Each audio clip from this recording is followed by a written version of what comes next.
Kalau gue bikin lagu, it's not like this is happening to me. I'm going to write a song about it. Itu nggak kayak gitu ya. Itu kayak mungkin orang bilang tidak ada batas waktu untuk belajar. Not for me. I'm just gonna sit and bengong aja sekarang.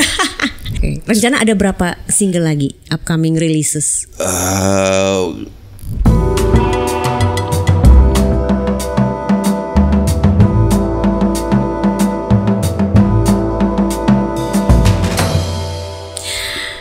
Di Sounds Project kemarin gue lihat seru banget ya di story orang-orang pada posting lo, terus apalagi pas Adelaide Sky itu ternyata banyak banget yang apa namanya generasi zilenial sekarang itu pada nyanyi, padahal mungkin mereka belum nggak tahu udah lahir, mungkin udah lahirnya masih kecil ya pada saat itu. Gimana sih keseruan kemarin tuh di Sounds Project? Boleh ceritain nggak? Sounds Project, itu festival kekinian ya. Gua udah apa istilahnya festival kekinian itu gua ya kata orang apa gua mulai karena berumur jadi mulai berjarak sama audience yang what are they listening to, pasti musik yang apa gitu. Gua ada kekhawatiran karena gua bermusik udah lama gitu ya, jadi kadang kepikiran gue mungkin this is a stupid thought, mungkin kepikiran ini ada yang nonton nggak ya kira. Pasti ada lah. Ada yang nonton, maksudnya how many are they gitu. Ternyata masih rame itu tempatnya waktu itu, full kalau gua nilai ya. Ya seru aja, maksudnya gua bisa. Nah mereka tuh sengaja kita mainin lagu-lagu lama semua waktu itu. Mainin lagu-lagu lama dan masih gua perhatikan. Nah, mereka cukup singelong lah dari lumayan awal sampai akhir. Jadi cukup mengharukan gitu. Cuman gue udah nggak bisa kayak menilai mereka umur berapa, dari mana, pada kuliah kah atau udah pada kerja gitu kan. Mereka kelihatan like a bunch of audience aja gitu. Tapi gue cukup bersyukur ternyata rame ya, ternyata apa istilahnya masih ada yang mereka dengerin lagu-lagu lama gitu, karena lagu-lagu kan basically yang orang tahu kan lagu-lagu lama gitu ya. Takutnya lagu-lagu lama tersebut tenggelam karena orang menyimak apa yang baru sekarang, FOMO lah gitu istilahnya. I'm afraid the audience will be a FOMO audience yang kalau siapa nih nggak kenal gua gitu, just because they're born later gitu kan after gua main musik. Ternyata ya masih ada segerombolan orang yang tahu gitu. Mungkin dari yang kakak-kakaknya ngasih tahu adeknya, "Lu dengerin ini ya," gitu-gitu. Jadi cukup grateful juga. Dulu pertama kali lo manggung festival apa sih? Aku tidak ingat. Di awal tahun 2000-an itu? No. Atau mungkin kafe kah atau apa? Gua mulai bernyanyi itu 2008-an ya. 2008-an belum festival pertama apa yang gue main gue pasti nggak inget sih. Tapi waktu itu kan gue mulai itu tuh zaman dulu tuh ada Prambors itu dia pokoknya gue mulai dari Prambors, dia punya New Bass yang chart indie itu kan. Iya, mereka punya chart indie yang dimana lo bisa masukin lagu-lagu lo bikinan sendiri. Itu tuh maksudnya cukup umum dari gua grow up itu cukup umum, lu bisa di radio manapun cukup ada lah itu. Kalau lu punya band sendiri kirim ke radio kami ya, itu umum sih menurut gua. Sebelum gua bermusik pun itu sudah hal yang umum. Dan mungkin yang New Bass ini tuh kayak akhir-akhir, karena habis itu kayak udah nggak ada lagi, it's not a thing for you to send your demos to radio. Itu udah kayaknya udah nggak ada lagi, karena people pretty much can already upload their music themselves gitu ya, bukan mekanisme yang umum. Jadi gua di New Bass ada chart indie, gua kirim ke situ dan tayang di situ. Jadi gigs gua yang awal juga kalau nggak salah juga dari bantuan dari Prambors New Bass-nya. Jadi mereka display musik gitu. Gue ingat awal-awal gue di Kemang waktu itu, di mana gue lupa. Kukon apa Kokun? Kekun apa ya itu kalau itu di Bangka kan itu ya. Di Bangka itu salah satu gigs pertama gue di situ. Habis itu sih waktu itu juga pernah ditawarin gitu. Gue kan berkantor ya waktu itu, masih berkantor di orang iklan gitu. Ditawarin sama orang New Bass, ya mau nggak nyanyi di Dharma Wangsa Square, ada acara. Oke. Mungkin waktu itu gue belum biasa manggung, sama lagu gue masih 5 kalau nggak salah. Ada manggung nih berapa lama, gue bilang mereka bilang 45 menit. Gue kayak buset lama amat ya. Gue mau ngapain 45 menit gitu. Jadi gue belum biasa nyanyi selama itu. Oke, pada saat itu lo bawain cover juga gak sih? Enggak, gue langsung bawain lagu sendiri sih. Gila, keren. Nah waktu dulu tuh gue pertama kali kan gue juga dapet ya demo lo, gue kan di Hard Rock FM Jakarta. Gue dapet demo lo dalam bentuk CD ya waktu itu, bukan demo, udah berupa single Adelaide Sky. Pertama kali gue denger, gue pikir aduh ini unik juga ya. Itu kan kalau nggak salah tahun 2007 2008 ya. 2009, maybe 2010. Nah, abis gue denger besok kok wah unik ya. Terus kayak musiknya waktu itu menurut gue sih agak-agak kayak KOC ya, Kings of Convenience gitu kan. Gitu, terus udah gitu gue pikir wah ini beda nih daripada lagu-lagu lokal yang lagi ada pada saat itu di era industri musik Indonesia gitu. Gue pikir oh ya udah, akhirnya kan gue pasang juga untuk Adelaide Sky, dan ternyata emang pada waktu itu hard rockers itu mendengar hard rock banyak yang suka juga. Karena kan gue juga suka masang lagu-lagu indie Indonesia yang bukan dari major label. Jadi maksudnya gue pada zaman itu gue memperkenalkan lah karya-karya dari musisi-musisi lokal Indonesia yang menurut gue juga cocok dengan segmennya Hard Rock FM gitu kan. Nah, tapi sebenarnya kalau cerita di balik Adelaide Sky itu apa sih? Apakah itu pengalaman lo di Adelaide atau apa? Itu karena ada seseorang yang pindah ke Adelaide. Kok kayak sesuatu di Jogja, itu kan orang Jogja juga kan? Enggak ya? Bukan, beda orang ya? Adelaide Sky, no, it's the same person. Oh, it's the same person. Udah jadi your wife kah atau? No. Oh, oke, baik. Someone else's wife. Oh iya, maaf. Oh, baik. Jadi ini gosip juga ternyata guys, podcast gosip, tapi nggak apa-apa. Oke. Yang penting nggak ada yang marah kan? Oh ada. Oh ada yang ya. Maaf, saya minta maaf dulu sebelumnya, disclaimer. Oke. Kayak bebas sih. Oke, jadi Adelaide Sky. Jadi dia ceritanya pindah ke Adelaide. Iya, jadi orang yang gua sukai dia pindah ke Adelaide gitu. Pindah ke Adelaide, ya udah dia pengen melanjutkan sekolahnya di sana.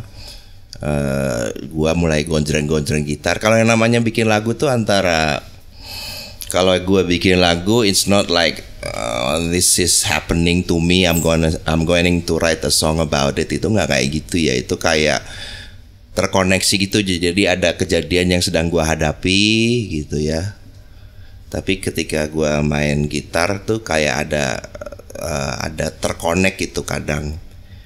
Jadi pas gue bikin Adelaide, ketika gue ketemu tuh chordnya Adelaide Sky, I didn't know it was going to be a song about Adelaide, karena gue bikin lagu tuh dari gitarnya dulu ya.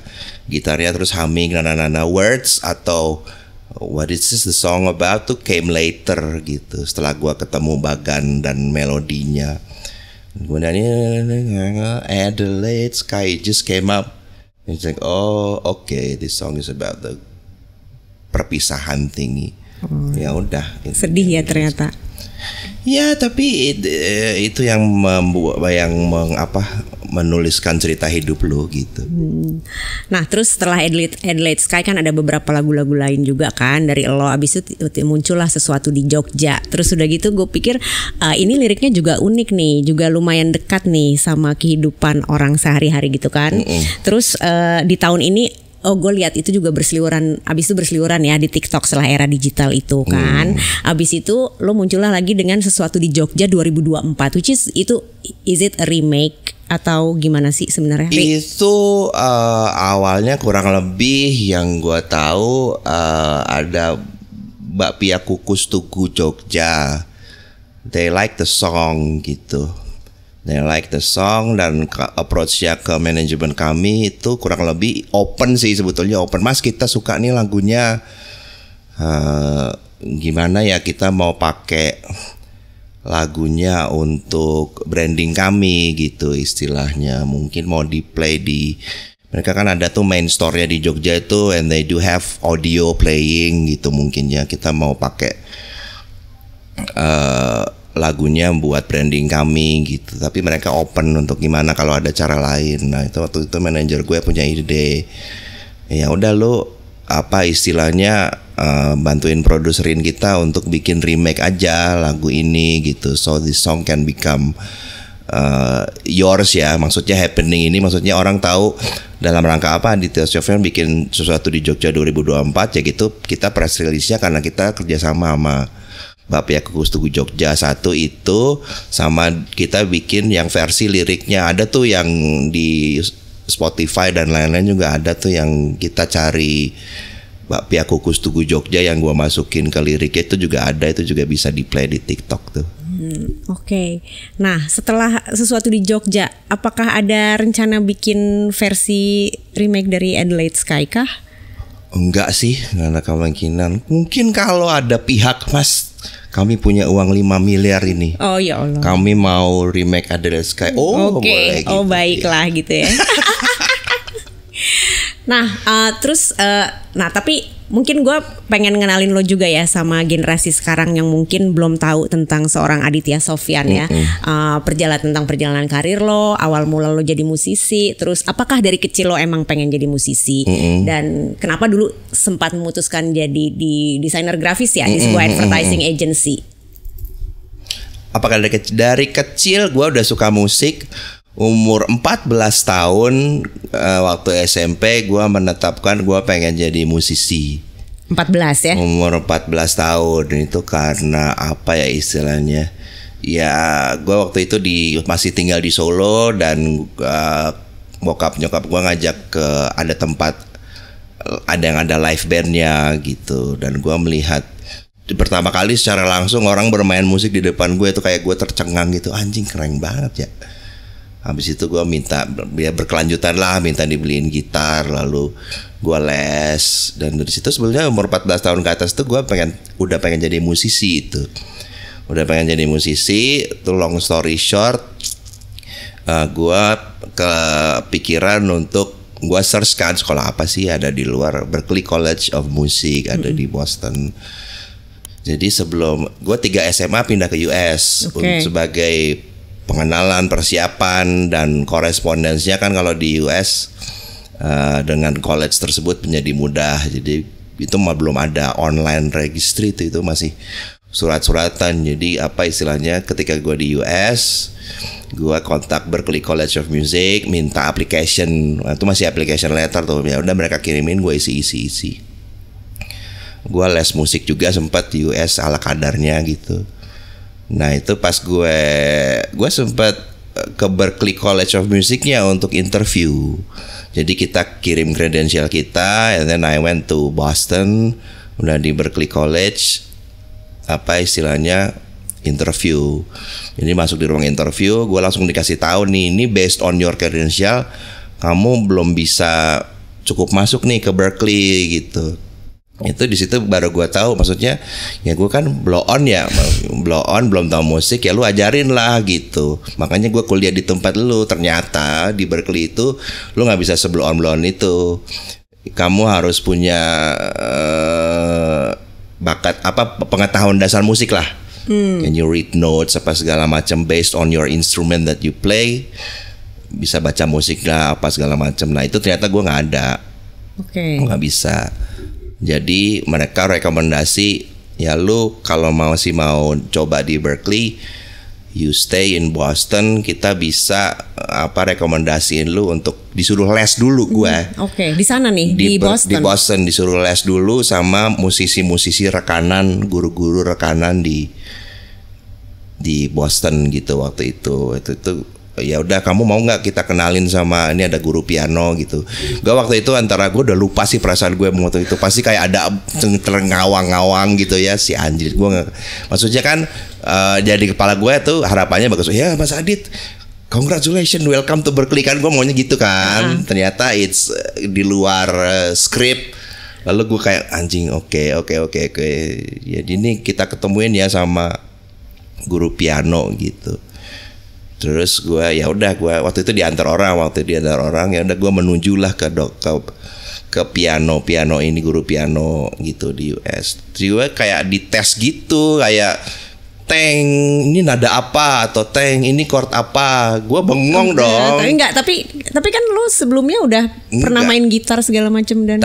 Gue lebih ke hobi, gue nggak begitu technically sampai sekarang pun gue nggak bisa baca musik kan.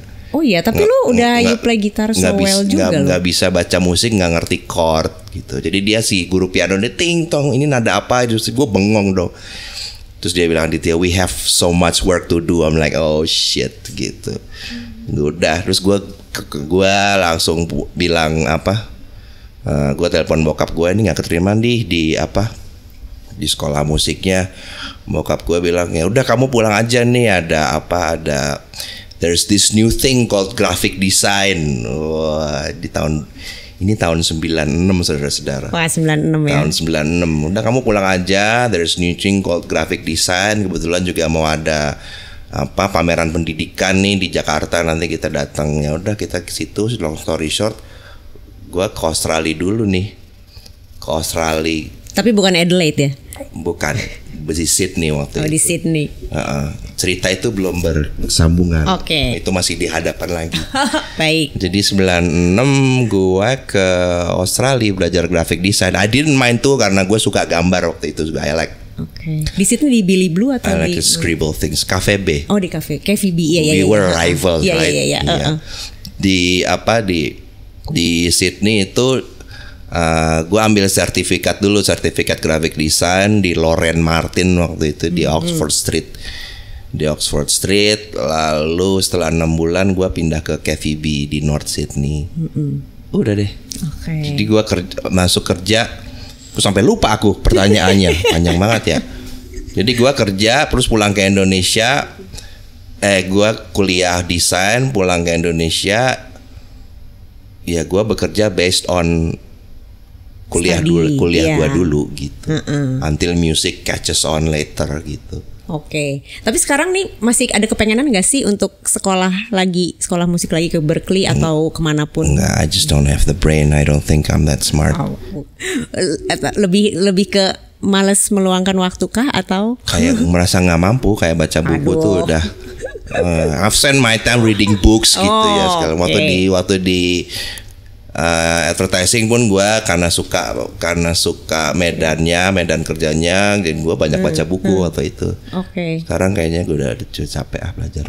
Mungkin orang bilang tidak ada batas waktu untuk belajar. Not for me. I'm just gonna sit and bengong aja sekarang. Santai ya, agak slow living pengennya ya. Slow living, iya, it's too much already. Terus lu rilis udah 3 album dan 1 EP ya so far ya? Album banyak sih, mungkin 9. Oh 9, tapi digital streaming? Iya. Tapi ada yang 7 lagu, ada yang 8 lagu, ada yang 9 lagu. Nah itu kan gue ngelihat artwork desainnya selalu bagus. I assume you did it yourself atau? No, temanku art director. Kita kan dulu kerja di advertising. My fellow art director Dewi Yanti Yusuf yang bikin. Jadi yang pokoknya dengan gambarannya tuh gambar tangannya tuh hand drawn semua kan. Gue udah percaya. Pokoknya setiap ada brief gue kasih ke dia. Itu kayak album kedua, ketiga, keempat, kelima Sesuatu di Jogja masih dia gambar. Sampai Piringan Hitamnya juga dia gambar. Sampai udah sih lumayan 2, 3, 4, 5, 6. Yang gue kasih ini lagunya. Gue gak pernah ngebrief dia gambar apa. Terserah lu mau gambar apa gitu. Pokoknya based on musik yang lu dengerin, lu mau gambar apa bebas. Itu album 2 sampai Sesuatu di Jogja. Nah sekarang talking about your latest release ya, Ujung Andromeda ya. Nah kalau itu ceritanya ada cerita kisah apa yang unik di balik Ujung Andromeda? Dari judulnya aja gue sih suka banget sih. Iya, Ujung Andromeda gue setelah album Stubborn Heart bikin lagu lagi berbahasa Indonesia. Berbahasa Indonesia banyak tuh, ada mungkin 11 apa 12 gitu ya. Dan random tuh isinya, tergantung gue lagi mood apa. Ya ada Ujung Andromeda, dan itu lagu-lagu itu gue selalu perdengarkan ke tim gue untuk mana nih lagu yang bagus atau yang enggak apa segala macam, dan waktu itu emang kepilih Ujung Andromeda. Ini dari sekian banyak, ini lagu-lagu yang lain juga bakal gue rilis, sedang gue kerjakan. Ya Ujung Andromeda aja. Oke. Rencana ada berapa single lagi upcoming releases? Kemarin baru aja, agak repot ya, maksudnya aku di situasi ada 10 atau 11 lagu gitu ya, dan dari manajer gue, ya udah lu pilih satu yang rilis jadi single. Itu beban buat gue karena mana yang paling bagus gitu. Gue juga ada ketakutan di mana sekarang apa istilahnya, lagu tuh harus viral gitu. Itu menggema di semesta gitu si Anjrit. Padahal viral tuh ada waktunya ya. Ada yang butuh waktu instan, ada yang butuh waktu setahun atau lebih. Viral you'll never know gitu aja. It's about luck juga kan. Iya, tapi iya betul juga. On the older days I don't have this fear of creating songs gitu. Udah lu bikin aja, bikin lepas. Ya of course ada lagu yang istilah sekarang yang ngehits, of course juga ada lagu yang terkorbankan gitu ya orang nggak dengar, tapi that's how you make it gitu. Tapi sekarang tuh kayak apa ya itu ada sebuah formula yang karena teknologi, lagu yang bagus kudu ngehits, kudu di TikTok semua orang bikin pakai lagu itu buat gue pressure gitu. Dan ada kayak bikin lagu itu effort gitu buat gue. Dan kalau bikin lagu terus gak kemana-mana itu kayak aduh gue udah effort tapi gak kemana-mana, itu capek sih. Waktu itu akhirnya makanya pilih satu lagu berikut si Anjrit. Gue nggak tahu mana yang bagus gitu, yang sesuai dengan selera pribadi lo ataukah yang sesuai dengan kemauan netizen atau pasar. Gue nggak peduli gitu kan? Pokoknya gue maunya viral. I don't care. Udah se-lazy itu gue sekarang. Tapi akhirnya kemarin kita setujui, didengerin lagi di studio manajer gue, rilis semua aja kali ya. Iya itu rilis semua. Jadi satu EP itu album ya berarti. Going to be an album. An album consists of how many songs? I think it's about 10 Indonesian songs. Indonesia semua? Iya Indonesia semua. Gue merasa sekarang lirik lagu Indonesia lagi merajai sih di Indonesia.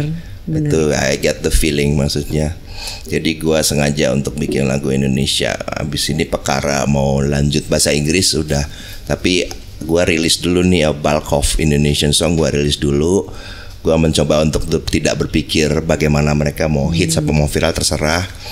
Biar kalau kata manajer gue, ya lu rilis aja dulu biar otak lu kosong lagi nih to create new creation gitu. Ya abis album berikut gue paling nyobain was bahasa Inggris lagi. was. Terus jadi sebenarnya kalau bedanya nih ya kan lu udah start sekitar dari 20 tahunan yang lalu lah, lebih lah ya. 2008. Iya kan. I don't know the math. Berapa tahun lalu tuh guys? Iya, pokoknya udah lama lah ya. Yeah, I think Tapi so. dari scene itu, di saat lo pertama kali merintis karir sebagai musisi, dari scene musik Indonesia saat itu sampai sekarang, perbedaan apa sih yang paling banget lo rasain bedanya? Oh no. Apa ya? Kayak kalau sekarang tuh orang kalau rilis lagu ya udah sebenarnya kan kalau tahu jalurnya ya tinggal rilis aja di Spotify kan. Iya. Di semua digital streaming. Kalau zaman dulu kan Spotify itu belum masih, ada. Iya, itu masih diambang-ambang. Kayaknya gua mulai bermusik itu di apa istilahnya ketika musik indie mulai bergeliat sih istilahnya. Itu masih banyak musik-musik yang cara musik, maksudnya if you wanna make it in music, kamu harus tahu label Universal Sony apa segala macam, EMI gitu, dan lu harus masukin demo lu ke sana gitu. Itu cara kerja itu tuh masih kental banget ketika gua mulai musik ya. Apakah lu memasukkan itu ke major label pada saat itu? I did try, gue lupa Aquarius apa gua ninggalin demo tapi nggak ada balasannya juga apa-apa. Sampai akhirnya tapi lu sempet di sign sama The Majors juga ya, atau itu Gua approach the majors, karena waktu itu medannya pokoknya kalau semua musisi indie pasti mau dipegang oleh The Majors. Waktu itu tuh hitsnya The Majors lagi hits banget gitu. Jadi gue juga pengen kesana. Jadi gue dikenalin sama Enda Endresa. Mereka udah di The Majors duluan, mereka juga sahabat saya. Terus kenalin dong ke Om David Karto di The Majors. Ya udah mereka kenalin gue itu. Ya udah sini masukin di The Majors, berhasil didistribusikan. Waktu itu jadi manajemen juga di awal. Manajer pertama gue juga dari The Majors waktu itu, Bapak Kiki Ucup. Sekarang udah Ucup Pestapora sudah berpesta pora Bapak Kiki Ucup, itu manajer pertama gue. Gitu. Ya itu aja, maksudnya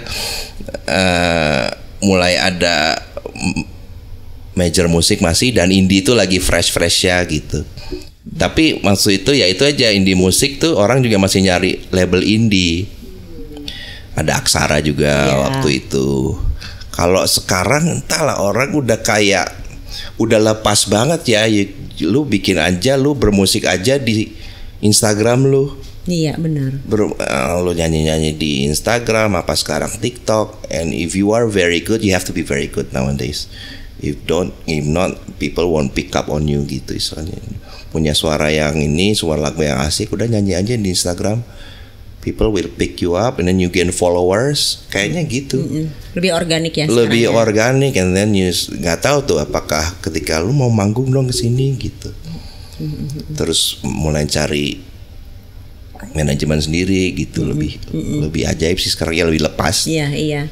Nah sekarang tapi kan lu kan udah nggak di The Majors lagi nih, karena lu India Quiet Down Records. Dua Majors ya, The Majors kita masih distribusi, tapi secara manajemen gue di Rai Project Management.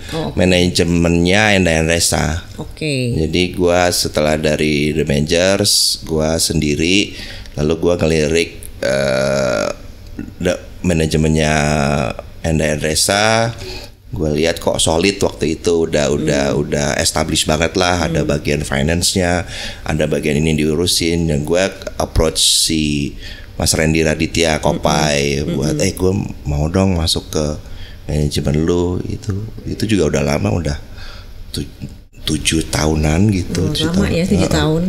Berarti cocok ya di cocok situ ya? So far ya. Kalau misalnya sekarang ada major label yang mau sign lo sebagai artis, apakah lo mau atau enggak? Gue harus lihat gitu. Lihat dulu tawarannya ya. Pokoknya gue mau. Pokoknya gue syaratnya dari gue sekarang hidup sampai mati, gue nggak mau pusing soal duit gitu. Itu aja syaratnya. Lu bisa provide nggak? Lu nih kan Scorpio ya, Scorpio November ya. Scorpio November. Sio ular ya. Sio ular. Iya. Sebagai seorang Scorpio mungkin lu tuh adalah orang yang ini nggak sih, perfeksionis dalam ngerjain semua project musik lo. Apakah benar, dan apakah lo termasuk orang yang one man show atau lo juga nyaman bekerja dalam teamwork? Nggak, itu berhubungan dengan Scorpio ya. Aku tidak pernah memikirkannya. Perfeksionis nggak terlalu. Nggak terlalu. Gua OCD nggak? Apa? Nggak. Perfeksionis yang kalau gua bikin musik ada tuh yang sampai waduh ini bassnya di 6 dB tolong dinaikin dikit. Gua nggak sampai gitu. I'm like what?